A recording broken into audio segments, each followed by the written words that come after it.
आज मैं कक्षा 5वीं को उनके रिमझिम 5 का 13वां पाठ पढ़ाने जा रही हूँ, जिसका शीर्षक है स्वामी की दादी। बच्चों, ये कहानी दरअसल R.K. नारायण ने लिखी है। आपने R.K. नारायण का नाम तो सुना ही होगा। वे प्रसिद्ध लेखन मालगुडी डेज के लेखक हैं। तो R.K. नारायण ने ये कहानी लिखी है, जिसका हिंदी में अनुवाद किया है मस्तराम कपूर ने। ठीक है। ये कहानी स्वामीनाथन नाम के एक लड़के और उसकी दादी माँ की है। इस कहानी में स्वामीनाथन के भोले भाले प्रश्न सुनकर उसकी दादी मन ही मन खुश होती है। शायद 2 बातें इस कहानी को और मज़ेदार बनाती हैं। वे हैं, एक तो दादी स्वामीनाथन के सवालों को बहुत ज़्यादा गंभीरता से लेती है, और दूसरे, दादी और पोता दोनों में अपनी अपनी बात कहने की उतावली और होड़ होती है। ठीक है, जल्दबाजी होती है। तो आइए हम इस कहानी को पढ़ते हैं और इसका मज़ा उठाते हैं। तो पाठ का नाम है स्वामी की दादी। अब ये कहानी शुरू होती है दादी माँ के कमरे से। कमरा कहाँ पर है? बैठक और भोजन कक्ष के बीचों बीच है। बैठक यानी ड्राइंग रूम, लिविंग रूम, और भोजन कक्ष यानी डाइनिंग रूम, जहाँ खाना खाया जाता है। कक्ष यानी कमरा, और उसी के बीचों बीच एक कम हवादार और अंधेरे गलियारे की बंद सी कोठरी। एक ऐसा गलियारा है, कॉरिडोर है, जो कम हवादार है और काफ़ी अंधकार है। वहीं पर एक बंद सी कोठरी में स्वामीनाथन की दादी अपने सारे सामान के साथ रहती है। ठीक है। अब हम जानेंगे कि उनका सामान क्या क्या है, उनके पास कौन कौन से सामान हैं। उनके पास 5 दड़ियाँ हैं। ठीक है, 3 चादरें हैं और 5 तकिए हैं, और इसी का एक भारी भरकम बिस्तर बन गया है। और क्या है उनके पास? पटसन के रेशे से बना एक वर्गाकार बक्सा।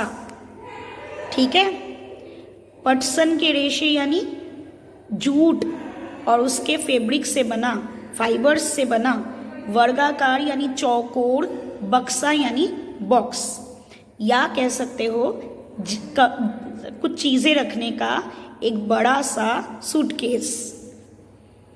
और लकड़ी का एक छोटा सा बक्सा भी था दादी माँ के पास। उस लकड़ी के छोटे से बक्से में तांबे के सिक्के, इलायची, लौंग और सुपारी पड़े हुए रहते थे। रात के समय भोजन करने के बाद, ठीक है, स्वामीनाथन अपनी दादी के पास ही उनकी गोद में सिर रखकर वहाँ सो जाया करता था। अब उनकी गोदी में सिर रखकर जब वो सोता था तो पूरे कमरे में लौंग और इलायची का गंध भरा वातावरण जो है वो स्वामीनाथन को बहुत प्रसन्न कर देता था, और इसीलिए वो वहाँ पर बहुत सुरक्षित महसूस करता था। बड़ी प्रसन्नता से भरकर वह बोलता है अपनी दादी से, ओह दादी, तुम नहीं जानती राजम कितनी ऊंची चीज़ है। ऊंची चीज़ यानी बहुत ही पहुंची हुई चीज़ है, काफ़ी बड़ा है, मशहूर है। उसने दादी को पहले राजम और मणि के दुश्मनी के बारे में बताया, और फिर दोनों की दोस्ती की कहानी भी कह सुनाई।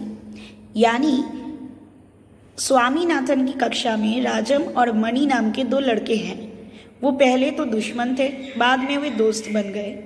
ये कहानी उसने दादी को सुनाई, और ये भी कहा कि राजम बहुत ही ऊंची चीज़ है। स्वामीनाथन बोला, दादी तुम्हें पता है उसके पास सचमुच की पुलिस की वर्दी है। वर्दी तो आपको पता है, यूनिफॉर्म।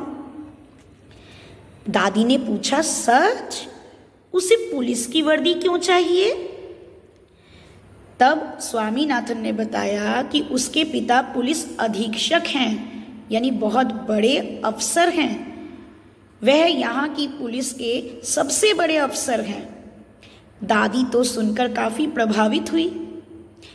उनका सच में काफी बड़ा दफ्तर होगा, दादी ने पूछा। फिर उन्होंने उन दिनों की कहानी सुनानी शुरू की जब स्वामीनाथन के दादाजी एक रौबदार सब मैजिस्ट्रेट हुआ करते थे। यानी स्वामीनाथन के दादी के पति स्वामीनाथन के दादाजी बहुत ही रौबदार थे, गुस्सैल थे, बहुत रौब था उनका। वे सब मैजिस्ट्रेट जो थे और उनके दफ्तर में पुलिस वाले कांपते हुए खड़े रहते थे उनके आगे, और उनसे डरकर तो खूंखार से खूंखार डाकू भी भाग खड़े होते थे। स्वामीनाथन को ये सारी बातें दादी ने बताई। अब स्वामीनाथन अधीर हो रहा था, व्याकुल हो रहा था, क्योंकि वो दादी की कहानी खत्म होने का इंतजार कर रहा था, क्योंकि उसे कुछ कहना था दादी को। लेकिन दादी बोलती ही गई, इधर उधर भटकती हुई और अलग अलग समय पर घटी घटनाओं को गड्ढमड्ढ करती हुई। यानी कभी कभी घटनाएं भी वो भूल सी जाती थी, असमंजस हो जाती थी, इधर उधर की घटनाओं को मिला देती थी और गड़बड़ हो जाती थी। ठीक है, तो दादी ने अपनी घटनाएं कही। अब स्वामीनाथन से रहा नहीं गया, उसने कहा बस काफी है दादी। बहुत ही रूखे स्वर में उसने कहा, ठीक है, मैं तुम्हें राजम के बारे में कुछ बताना चाहता हूं दादी। जानती हो उसे गणित में कितने नंबर मिलते हैं? गणित यानी मैथ्स। दादी ने पूछा सारे नंबर मिलते होंगे? अरे नहीं दादी, उसे 100 में से 90 मिलते हैं। दादी ने कहा चलो अच्छा है, लेकिन तुम्हें भी मेहनत करके उसकी तरह नंबर लाने चाहिए। तुम्हें पता है तुम्हारे दादा कभी कभी ऐसे उत्तर लिखते थे कि परीक्षकों को भी चकित कर देते थे। एग्जामिनी जो होते हैं परीक्षक, उनको भी चकित कर देते थे तुम्हारे दादाजी। किसी सवाल का जवाब देने में वे दूसरों के मुकाबले 10वां हिस्सा वक्त लेते थे, यानी 1/10, 10वां हिस्सा उतना वक्त लगता था उनको। कोई भी सवाल हो मुश्किल से मुश्किल, उसका सवाल का जवाब वो चुटकी में निकाल लेते थे, और फिर उनके जवाब इतने शानदार होते थे कि कभी कभी उनके अध्यापक उन्हें 200 नंबर तक दे देते थे। अब ये भी कोई बात हुई? 100 में से 200 क्या किसी को मिल सकता है भला? परंतु दादी ने यूं ही बात को और ज्यादा प्रभावित करने के लिए ऐसी बात कह दी स्वामीनाथन से। आगे दादी ने बताया कि जब दादाजी ने एमए किया तो उन्हें इतना बड़ा मेडल मिला था, सोने का मेडल। दादी कई सालों तक उसे अपने गले में पहनती थी। पता है फिर क्या हुआ? दादी ने उसे उतारा। दादी ने बताया मैंने कब उसे उतारा? रुको बताती हूँ। हाँ, जब तुम्हारी बुआ पैदा हुई। नहीं नहीं, तुम्हारी बुआ नहीं, तुम्हारे पिता। हाँ याद आया, तब बच्चा 10 दिन का था। ठीक है, यानी एकदम नवजात शिशु था। अरे नहीं, मैंने पहले ही ठीक कहा था, तुम्हारी बुआ ही पैदा हुई थी तब, और तभी मैंने मेडल को खोला था। वह मेडल अब कहाँ है पता है? मैंने वो तुम्हारी बुआ को दिया था, और उस बेवकूफ ने उसे गलवा कर उनसे 4 सोने की चूड़ियां बनवा ली, और वो भी इतनी मामूली सी चूड़ियां कि क्या कहूँ। मैं हमेशा कहती रही हूँ कि हमारे परिवार में तुम्हारी बुआ जैसा महामूर्ख और कोई नहीं है। अब स्वामीनाथन कहने लगा अब बस भी करो दादी, तुम बेकार की पुरानी कहानियां सुनाती रहती हो। क्या तुम राजम के बारे में नहीं सुनना चाहती? दादी ने कहा हाँ हाँ बोलो बोलो। दादी, जब राजम छोटा सा लड़का था तो उसने शेर मारा था। दादी ने कहा सच? बड़ा बहादुर लड़का है। यानी ये स्वामीनाथन भी राजम के बारे में ऐसी कहानी बोल रहा था जिस पर विश्वास नहीं किया जा सकता। यानी राजम ने जरूर उसको बहुत सारी कहानी गलत गलत अपने बारे में बहुत बढ़ा चढ़ा कर बताई होगी, और स्वामीनाथन ने उसी को सच मान लिया होगा। अब वो वही कहानी दादी को सुना रहा है, और वो ये भी चाहता है कि दादी उसकी हर एक बात पर एकदम आंख बंद करके विश्वास करे और उसकी बातें बहुत ही ध्यान से सुने। जब स्वामीनाथन ने कहा, दादी जब राजम छोटा सा लड़का था तो उसने शेर मारा था। दादी ने कहा, सच? फिर तो बड़ा बहादुर लड़का है। तुम ये बात मुझे खुश करने के लिए कह रही हो? तुम्हें यकीन नहीं हुआ होगा, यानी तुम तो मुझे खुश करने के लिए ऐसा कह रही हो, शायद यकीन तो तुम्हें हुआ नहीं होगा। स्वामीनाथन ने बड़े उत्साह से अपनी कहानी शुरू की। राजम के पिता एक जंगल में डेरा डाले हुए थे, यानी तंबू लगाकर जंगल में रह रहे थे। राजम उनके साथ ही था। अचानक 2 शेरों ने उन पर हमला किया। 2 शेर उन पर झपट पड़े। एक ने पीछे से राजम के पिता पर हमला किया और उन्हें गिरा दिया, और दूसरे शेर ने राजम का पीछा किया। राजम एक झाड़ी के पीछे दौड़ते दौड़ते गया और छुप गया, और वहीं से फिर गोली चलाकर उसने शेर को मार दिया। दादी, क्या तुम सो गई? उसने कहानी खत्म होने पर पूछा। नहीं बेटा, सुन रही हूं। तो अच्छा बताओ, कितने शेर आए थे? दादी ने झट से जवाब दिया, 2 शेर राजम पर झपटे थे। अब स्वामीनाथन दादी के गलत जवाब से चिढ़ गया, क्योंकि 2 शेर तो थे, पर एक उसके पिता पर झपटा था और दूसरे ने राजम का पीछा किया था। दादी के गलत जवाब से स्वामीनाथन तो चिढ़ गया, गुस्सा हो गया। मैं तुम्हें इतनी जरूरी बातें बता रहा हूं और तुम नींद में न जाने क्या क्या उल जुलूल कल्पनाएं किए जा रही हो।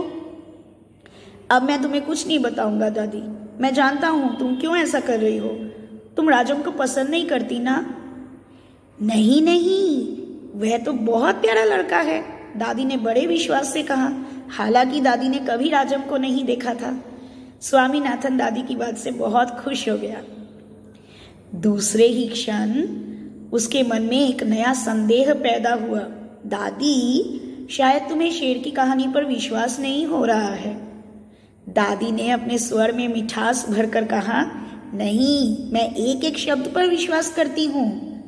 स्वामीनाथन को इससे बहुत खुशी हुई, लेकिन उसने चेतावनी के तौर पर यह बात जोड़ दिया कि जो भी मेरी इस कहानी को झूठा कहेगा, मैं उसे गोली मार दूंगा।